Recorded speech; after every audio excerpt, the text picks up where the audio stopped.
শুভ সকাল বন্ধুরা, তোমরা সবাই কেমন আছো? আশা করছি সবাই ভালো আছো আর আমিও ভালো আছি। আমি বিদিতা, আমার সিম্পল বিদিতা চ্যানেলে তোমাদের অনেক অনেক স্বাগত। তোমাদেরকে সাথে নিয়ে আজকে একটা নতুন ভিডিও শুরু করছি। আশা করছি রোজকার মতন আজকের ভিডিওটাও তোমাদের ভালো লাগবে। আর এখন সকাল সকাল ঘুম থেকে উঠে পড়েছি, কেন পরশু দিনই আমার পরীক্ষা রয়েছে, ওই জন্য এখন বাজে 5:30। ঘুম থেকে উঠে ভাবলাম আগে ফ্রেশ হয়ে চুলটা ভালো করে আঁচড়ে নিই, তাহলে মাইন্ডটা বেশ রিফ্রেশ লাগবে। সেই জন্য চুলটা আগে এইরকম উঁচু করে বেঁধে দিয়েছি।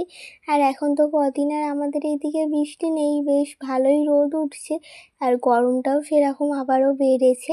তো তারপরে এইদিকে জানলাটা খুলে দিচ্ছি, বিছানাটা গুছিয়ে নিয়েছি আগে, তারপরে জানলাটা খুলে দিচ্ছি যাতে বাইরের হাওয়া বাতাসটা ঘরে ঢুকলে বেশ ভালো লাগে। ঘরবাড়ির মধ্যে যেন জানলা দরজা খুলে রাখলে বেশ বাইরের প্রকৃত ঠান্ডা হাওয়াটা ঘরে ঢুকলে বেশ ফ্রেশ লাগে, সেই জন্য আগে জানলাটা খুলে দিয়ে আর এইদিকে পড়তে বসে পড়েছি। কেননা হচ্ছে সামনেই তো পরীক্ষা, বললাম না কালকে একটা এক্সাম রয়েছে বাংলা, সেই জন্য ওটা এখন ভালো করে পড়ে নিচ্ছি। আর এমসিকিউ যেহেতু, জন্য একটু ভালো করেই পড়ছি, কেন ছোট্ট ছোট্ট নাম্বারেও অনেক কিছু কোশ্চেন থাকে, সেইগুলো ভালো করে মুখস্থ করে নিতে হবে। তো এই দিয়ে পড়ে নিচ্ছে আর মাও এর মধ্যে ঘুম থেকে উঠে পড়ে বাইরের সমস্ত কাজ সারছে। আজকে আর আমি কোনো বাইরের কাজ সারিনি। আর ওইদিকে হচ্ছে বোনও ঘুম থেকে উঠে পড়েছে। আর এখন দেখো ছাদে এসি, আর ছাদের দেখো মেঘটা কি ভালো লাগছে। এখনই হচ্ছে বেশি বাজে না, 7টা বাজে, তাই একটা রোদ উঠে গেছে, বেশ ভালো লাগছে। আর তারপরে স্নান করে এইদিকে দেখো তারপরে আলপনা দিয়ে নিচ্ছি, কেননা আজকে তো হচ্ছে শ্রাবণ মাসের 4র্থ সোমবার বা শেষ সোমবার। এইটাই হচ্ছে আজকে শ্রাবণ মাসের শেষ, তাই জন্য মানে শেষ বলতে সোমবারটা আজকেই শেষ, সেই জন্য পুজো করব মহাদেবের। তো ওই জন্য ফলগুলো আলপনা দিয়ে এখন কেটে নিচ্ছি, কিছু ফল গোটা রেখেছি আর কিছু এরকম কুচিয়ে নেব। তো আগে আলপনা দিয়ে ওইদিকে বোন আবার হচ্ছে আসনটাও পেতে দিয়েছে। আর এইদিকে দেখো আমাদের সমস্ত জোগাড় করা হয়ে গেছে, যা যা লাগবে। আর এইদিকে দেখো মহাদেবকেও নামানো হয়ে গেছে। আর এইদিকে ফুল ফল সমস্ত কিছু, ঘি মধু আর 5 রকম গোটা ফল সমস্ত কিছু সুন্দর করে ডালায় সাজিয়ে নেওয়া হয়েছে। এবারে শুধু পুজো করা শুরু করতে হবে। আর এইদিকে দেখো মহাদেবকে তো দেখতে পাচ্ছ যে হচ্ছে সেই আসনের মধ্যে যে মহাদেবটা বসানো রয়েছে, এই মহাদেবের একটা কাহিনী রয়েছে, মানে গল্প রয়েছে, যেটা তোমাদের সাথে চলো একটু শেয়ার করি। এই মহাদেবটা হচ্ছে, আমাদের তো একটা শিবলিঙ্গ রয়েছে যেটা হচ্ছে কিনে আনা হয়েছিল, আর একটা হচ্ছে তৈরি করা হয়েছিল অনেক ছোটোবেলায়, বলতে আমি যখন হচ্ছে 7-8-এ পড়ি। আর হচ্ছে আমার বোন তখন আরোই ছোট ছিল, তখন আমি আর বোন মিলে এই শিবলিঙ্গটা তৈরি করেছিলাম। আর আগে তো হচ্ছে শিবলিঙ্গ এরকম ছোট্ট করে তৈরি করা হতো, সেগুলো আবার হচ্ছে ছোট্ট মতন ছোটোবেলার বুদ্ধি প্যান্ডেল করা হতো, আবার ওগুলো হচ্ছে এমনি যা ঘরে নকুন দানা বাতাসা রয়েছে পুজো করে এমনি রাখা হতো না। আর রঙও করা হতো না, এমনি হচ্ছে মাটি দিয়ে শিবলিঙ্গ তৈরি করা হতো। আর ছোটোবেলায় ওই যে 4টে কঞ্চি পুঁতে আর ওই যে খেলনার ওড়না কাপড়ের টুকরো থাকতো, ওগুলো দিয়েই পুজো করা হতো। আর একদিন হচ্ছে এরকম একটু বড় মতন শিবলিঙ্গ দুজন মিলে বানিয়েছিলাম, মাটি ছিল সেটা দিয়েই বানানো। ভাবলি যে তাহলে দাঁড়াও শিবলিঙ্গ বানাবো আর কিছু মাটির খেলনাও বানাবো, এরকম মনে হচ্ছিল।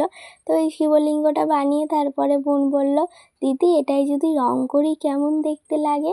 তো বলি ঠিক আছে, কালার তো আছেই ঘরে, তো ঘরের কালারগুলো দিয়ে ওটা একটু শুকনো করে নিই আর কালার করে দেওয়া হয়েছিল।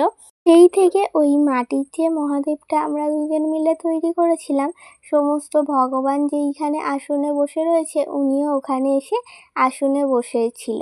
তো আজকে হচ্ছে পুজো করলাম, হচ্ছে আজকে যেহেতু শেষ সোমবার, তাই শিবলিঙ্গকেও হচ্ছে যেমন স্নান করাই প্রত্যেক সোমবার, সেরকম দুধ গঙ্গা জল ঘি মধু দিয়ে সমস্ত কিছু দিয়ে স্নান করিয়ে আমাদের যেটা মাটির তৈরি মহাদেব ছিল তাকেও হচ্ছে পুজো করে নিলাম। আর এই যে যখন আমরা প্রথমবার এই মহাদেবকে বানিয়েছিলাম তখন তো রঙটা আরও উজ্জ্বল ছিল, আর একটু অন্যরকম কালারটা প্রথম করেছিলাম তখন একটু অন্যরকম ছিল। সেই জন্য সবাই কেউ মনেই করতো না যে ওটা মাটির ঠাকুর, কিন্তু তারপরে বলার পর বুঝতে পারতো যে ওটা মাটিরই ঠাকুর। তো সেই থেকে আসনের মধ্যেই মহাদেবকে রেখেছি। আর তারপরে দেখো আমাদের সবার জল ঢালা হয়ে গেছে, বোনের, মায়ের, আমার সবাই একে একে জল ঢেলে নিয়েছি। আর এখন পুজোর জন্য আরতি করে নিচ্ছি, আর সমস্ত প্রসাদগুলো ঠাকুরের সামনে এগিয়ে দিলাম। ভগবানের মতন সেবা পেয়ে যাক। আর এইদিকে দেখো আগে থাকতেই সমস্ত ডালা সাজিয়ে নিয়েছি, নিয়ে আর আমাদের সিংহাসনের সামনে, গপুর সামনে সমস্ত জায়গায় প্রসাদও দিয়ে দিয়েছি। ওইদিকে আমি একটু আরতি করে নেওয়ার পর বোনও আরতি করে নিল। কেন বোন আবার স্কুলে যাবে, ও স্কুল ড্রেস পরেই আরতি করলো, কেন কাঁচা ধোয়া জিনিস, ওই জন্য ওটা পরেই আরতি করে নিল একটু। তারপরে মাও আরতি করে আমি একটু নমস্কার করে নিলাম। আর এইদিকে দেখো তোমাদের আরেকবার আমাদের মহাদেবকে ঘুরিয়ে দেখিয়ে দিই। এখন দেখো তোমাদের কাছ থেকে দেখালে তোমরা বুঝতে পারবে ওটা মাটিরই তৈরি ঠাকুর, নিজের হাতে বানিয়েছি তাই বেশি সুন্দর দেখতে লাগে। আর এইদিকে তো আমাদের শিবলিঙ্গ রয়েছে, আর আমাদের গপু সোনা, মা লক্ষ্মী আর সমস্ত ঠাকুর আমাদের সিংহাসন জুড়ে রয়েছে। এইদিকে প্রসাদ দিয়ে দিয়েছি, একটু পরেই ডালা নামানো হবে। পুজো তো হয়ে গেছে আর সমস্ত গুছানোও হয়ে গেছে, শুধু এবার ঠাকুরের বাসনগুলো মাজবো, আর কাপড়গুলো এখনো কাঁচা বাকি রয়েছে, ওগুলো বাকি। আর প্রসাদ খাওয়াও হয়ে গেছে, আর বোন স্কুলে চলে গেছে, কেননা ওরা যে স্কুলে যাওয়ার একটা দরকার ছিল, ওই জন্যই তাড়াহুড়ো করে পুজোটা করা হয়েছে।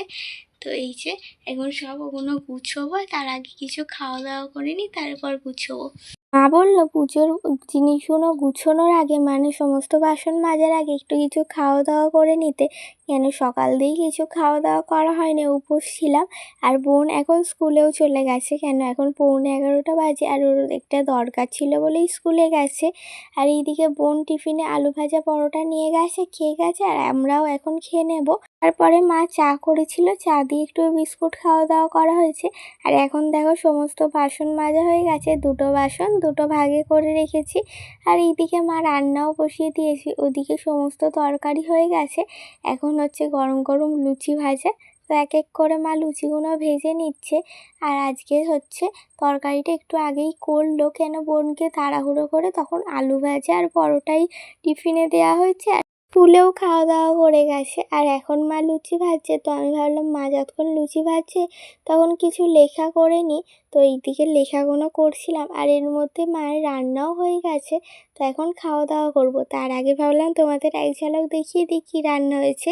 ওইদিকে গরম গরম লুচি আর ফুলকো চিপসে গেছে। আর এইদিকে ঘুগনি, পনির আলুর তরকারি, আর তার সাথে রয়েছে মিষ্টি।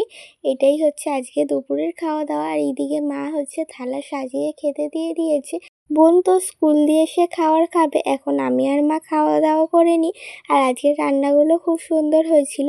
আর এখন দেখা তোমাদের সাথে সন্ধ্যেবেলা, ওইদিকে বোন পড়ে ঠরে চলেই আসবে একটু পরেই, সেই জন্য আমি এইদিকে আলু কুচিয়ে নিচ্ছি, কেননা একটু চটর পটর কিছু খেতে ইচ্ছা করছিল, সেই জন্য দেখো আলুগুলো পিস পিস করে নিয়েছি। আর এইদিকে সমস্ত কিছু জোগাড় করে নিয়েছি, আলুগুলো কুচোনো তো রয়েছে, তার সাথে মটর, ছোলা, লেবু, তারপরে যা মশলা লাগবে সমস্ত কিছু, আর একটা কাঁচা লঙ্কাও নিয়ে চলে এসেছি। এবার এটা মাখা হবে। এইদিকে দেখো ছোলাগুলো এর মধ্যে দিয়ে দিয়েছি, আর এখন কাঁচা লঙ্কাটাও কুচিয়ে দিলাম, আর একটু ঝালের জন্য গুঁড়ো লঙ্কাও দিয়ে দিয়েছে বোন কিছুটা। এখন বোন তো চলে এসছে তাই মাখা হচ্ছে। আর বিট নুন দেওয়া হয়েছে, তারপর অল্প করে চাট মশলা দিয়ে আর লেবুগুলো দিয়ে দেওয়া হয়েছে, লেবুর রস। আর এই যে মটরটা রয়েছে, মটরটা এখন দিয়ে দেওয়া হয়েছে। আর একটা ভাজা মশলা করেছিল, জিরে আর শুকনো লঙ্কা ভেজেছিল, ওটাও দিয়ে দেওয়া হয়েছে। তো এখন খেয়ে দেখার পালা কেমন হয়েছে। তো ভালোই খেতে লাগছিল, টক টক একটু লেবু দেওয়া হয়েছিল বলে টকটা একটু হালকা ছিল, কিন্তু লেবুর একটা সেন্ট দিচ্ছিল, বেশ খেতে ভালো লাগছিল। তো খাওয়া দাওয়া করে এখন বাজে 7:30। তো এখন পড়তে বসে পড়েছি। কেননা সব কিছুর সাথে পড়াশোনাটাও করে নিতে হবে। আর যেহেতু কালকে এমসিকিউ পরীক্ষা, সেই জন্য বেশি চাপ নেই, তবুও তো পড়াগুলো করতে হবে। এমসিকিউ বলতে কেন চাপ নেই বলছি বলো তো, পড়াগুলো মুখস্থ থাকলে ওখানে যে অপশানগুলো থাকে না, ওগুলো দেখলেই অনেকটা মনে পড়ে যায়, আন্দাজ করে নেওয়া যায়, সেই জন্য বলছিলাম বেশি চাপ নেই। কিন্তু পড়াগুলো তো করতেই হবে, চাপ নেই বললে কোনো কথা নেই। পড়াগুলো সমস্ত মুখস্থ থাকলেই তো হচ্ছে সমস্তগুলো দেখলে মনে পড়ে যাবে, তাই না? এইদিকে দেখো রাতের খাওয়া দাওয়া করতে বসে পড়েছি। সকালের যা রান্না ছিল সেগুলোই রয়ে গেছে, ওগুলোই খাওয়া দাওয়া করে নিচ্ছে, আর তার সাথে তো মিষ্টি রয়েছে। আর খাওয়া দাওয়ার পর আবারও পড়তে বসে পড়েছি। আর আজকের ভিডিওটা তোমাদের কেমন লাগলো কমেন্টস করে জানিও। যদি ভালো লাগে একটা ছোট্ট করে লাইক করে দিও, আর আমাকে ভালোবাসা দিয়ে আমার পাশে থাকতে চাইলে আমার চ্যানেলটা সাবস্ক্রাইব করে নিও। তোমাদের জন্য অনেক ভালোবাসা আর অসংখ্য ধন্যবাদ যে তোমরা আমার ভিডিও দেখে কমেন্টস করেছো আর আমাকে এত এত ভালোবাসা দিচ্ছ। তো এখন পড়াগুলো করে এই যে চুলটা বিনুনি করে নিয়েছি আর ড্রেস চেঞ্জ করে ফ্রেশ হয়ে নিয়েছি, আর এইদিকে বিছানাটা ঝেড়ে পুরো পরিষ্কার করে নিয়েছি। তো আজকের ভিডিওটা এই পর্যন্তই। এখন হচ্ছে ঘুমাবো না, একটু পরে ঘুমাবো। এখন হচ্ছে কিছু পড়াগুলো আর একটু ভালো করে রিভাইজ দিয়ে নেব। তো আজকের ভিডিওটা আর বাড়াচ্ছি না, আজকের ভিডিওটা এই পর্যন্তই। সবাই ভালো থেকো, সুস্থ থেকো। দেখা হচ্ছে একটা নতুন ভিডিওর সাথে। টাটা, সবাইকে গুড নাইট।